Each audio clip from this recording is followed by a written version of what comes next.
தொடர்ந்து 3வது ஆண்டாக நடத்துவதற்குண்டான அந்த ஆயத்த பணிகளை செய்து கொண்டிருப்பவர்கள் அவர்களுக்கும் இந்த நேரத்தில் நன்றி.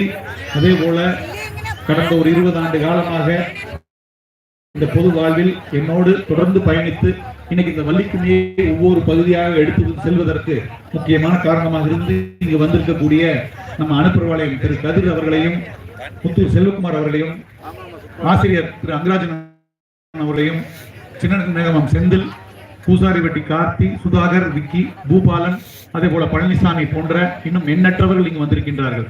இவர்கள் எல்லாம் இல்லை என்று சொன்னால் இன்றைக்கு இது சாத்தியமாக இருக்குமா என்பது சந்தேகம்தான். அப்படி ஒவ்வொருவருக்கும் இந்த நேரத்திலே நன்றிகளை தெரிவித்துக் கொள்கின்றோம். அதே போல இன்னைக்கு நம்ம வெறும் காராள வம்ச கலைச்சங்கம் வெறும் கலையை மட்டும் கற்றுக் கொடுப்பதில்லை, வாழ்க்கையும் சேர்த்து கற்றுக் கொடுக்கின்றது.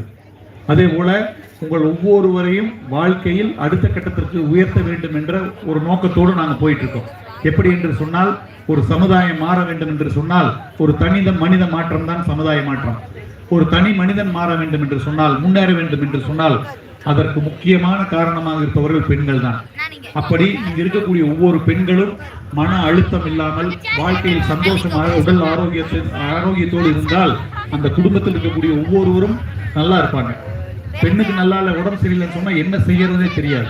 அந்த வகையில் ஒவ்வொரு பெண்களையும் வாழ்க்கையில் முன்னேற்ற வேண்டும் என்ற காரணம்தான் எங்களுக்கெல்லாம் ஒரு உந்து சக்தியாக இருந்து கொண்டிருக்கின்றது. அந்த வகையில் உங்கள் ஒவ்வொருவருக்கும் இந்த பயிற்சியை கொடுத்து கொண்டிருக்கின்றோம். குறிப்பாக இளம் பெண்கள் இங்க முன்னால் இருக்கக்கூடிய இளம் பெண்களை எல்லாம் பார்க்கும் பொழுது வருங்காலத்தில் நம்முடைய கலாச்சாரத்தையும் பண்பாட்டையும் நாம் காப்பாற்ற வேண்டியதில்லை, தானாக அது காப்பாற்றப்படும் என்ற நம்பிக்கையை இன்னைக்கு அவங்க கொடுத்துக்கிட்டு இருக்காங்க. ஏன்னா சின்ன பொண்ணுங்க இன்னைக்கு பொட்டு வைக்கிறதே அரிதான காலத்துல திண்ணீர் வச்சு அனைவருக்கும் வணக்கம் செலுத்தி எல்லாரும் இங்க இந்த நிகழ்ச்சியில ஆடுறதை பார்க்கும் பொழுது ஒரு பெரிய நம்பிக்கை வருது. இன்னைக்கு காராள வம்ச கலைச்சங்கம் ஒரு ஆசிரியராக பெற்றோராக இருந்து இந்த கலாச்சாரத்தையும் பண்பாட்டையும் பள்ளியும் கல்லூரியும் சொல்லிக் கொடுக்க முடியாததை இன்னைக்கு நம்ம சொல்லிக் கொடுத்துட்டு இருக்கோம். ஒவ்வொருவருக்கும் சொல்லிக் கொடுத்து கொண்டிருக்கின்றோம். ஒரு குழந்தை சின்ன வயசுல இருக்கும் பொழுதே அதை நம்ம எப்படி நினைக்கிறோமோ அப்படி கொண்டு வந்துட முடியும். ஒரு குச்சி பச்சை குச்சியா இருக்கும்போது வளைச்சா வளையும், இதே ஒரு காஞ்ச குச்சி ஆனதுக்கு அப்புறம் வளைச்சா உடஞ்சிடும். அதே தான் குழந்தைகளை பொறுத்தவரை. 23 வயசு 24 வயசுல என்னுடைய பெண் நான் சொல்வதை கேட்பதில்லை, என்னுடைய பையன் நான் சொல்றதை கேட்கறதில்லைன்னு சொல்லி கவலைப்பட்டு அர்த்தம் கிடையாது. சின்ன குழந்தைகளா இருக்கும் பொழுது அவர்களுக்கு நல்ல விஷயங்களை சொல்லிக் கொடுக்க வேண்டும். அப்படி பெற்றோர்களாகிய உங்களுடன் சேர்த்து நாங்களும் அந்த விஷயங்களை எல்லாம் சொல்லிக் கொடுப்பது எங்களுக்கெல்லாம் பெருமை தந்து கொண்டிருக்கின்றது. அந்த வகையில் இன்னைக்கு இப்படி ஒரு வாய்ப்பை ஏற்படுத்தி கொடுத்த உங்கள் அனைவருக்கும் இந்த நேரத்தில் மீண்டும் ஒரு முறை நன்றியை சொல்லிக் கொள்கின்றேன்.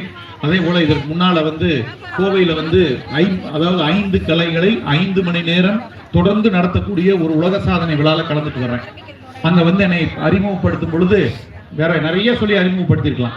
ஆனால் என்னை சொன்னது காராள வம்ச கலைச்சங்கத்தின் காவலரே வருகன்னு சொன்னாங்க. எனக்கு ஒரு பெருமையான விஷயமா இருந்தது.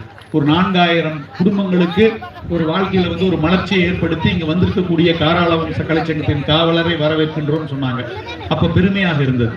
அதாவது எதற்காக நாம் 20 வருஷத்துக்கு முன்னால நாம் எல்லாம் ஒரு பொது வாழ்க்கைக்கு வந்தோமோ அதை நிறைவேறியதாக நான் கருதுகின்றேன். எதற்காக என்று சொன்னால் இந்த மண் காக்கப்பட வேண்டும், இங்க இருக்கக்கூடிய மக்கள் எல்லாரும் நல்லா இருக்கணும். ஜாதி கடந்து மதம் கடந்து அரசியல் கடந்து இன்னைக்கு நம்ம பயணிச்சுட்டு இருக்கிறோம். இந்த மேட்டுக்குள்ள வரும்போது எந்த ஒரு அரசியலும் அடையாளமும் இல்லாமல் தான் நாங்கள் வந்து கொண்டிருக்கின்றோம். அப்படி இருக்கும் பொழுது நீங்கள் அனைவரும் நல்வாழ்வு வாழ வேண்டும் என்ற அந்த நோக்கம் தான் எங்களுக்கு பெரிதாக இருந்து கொண்டிருக்கின்றது. அப்படி இருக்கும் பொழுது ஒரு சில விஷயங்களை மட்டும் உங்களோடு பகிர்ந்து கொள்ள நான் ஆசைப்படுகின்றேன். முக்கியமா பெண்கள் நிறைய இங்க இருக்கீங்க. நீங்க எல்லாரும் இன்னைக்கு நல்லா இருக்கணும்னு சொல்லி நம்ம கடவுளை வேண்டாத பெண்களே கிடையாது, விரதம் இருக்காத பெண்களே கிடையாது. ஆனால் அப்படி இருந்தும் சில விஷயங்கள் நடைபெறுவதில்லை என்பதற்கு என்ன காரணம் என்பதை நான் கூற விரும்புகின்றேன்.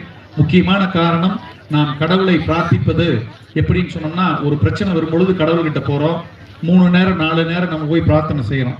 ஆனா அந்த பிரார்த்தனை நிறைவேறுகின்றதா என்று சொன்னால் எல்லாத்துக்கும் ஆகிறது இல்லை. என்ன காரணம் என்று சொன்னால் நீங்க நம்ம ஒண்ணு புரிஞ்சுக்கணும். கடவுளுக்கு இருக்கும் சக்தியை விட கடவுள் மேல் நாம் வைக்கக்கூடிய நம்பிக்கைக்கு சக்தி அதிகம். அதாவது ஒரு கடவுளை போய் சாமி கும்பிடுறீங்க, அந்த கடவுளுக்கு சக்தி இருக்குதா? இருந்தால் சாமி அந்த கோயிலுக்கு போகக்கூடிய எல்லாருக்கும் நல்லது செய்யணும், எல்லாருக்கும் கேட்டது கொடுக்கணும். பழனிக்கு போற எல்லாரும் நல்லா இருக்காங்களா, திருப்பதிக்கு போற எல்லாரும் நல்லா இருக்காங்களா, சபரிமலைக்கு போற எல்லாரும் நல்லா இருக்காங்களா அப்படின்னு பார்த்தா ஒரு சிலருக்கு தான் நடக்குது. என்ன காரணம் என்று சொன்னால் மீண்டும் ஒரு முறை சொல்கின்றேன்.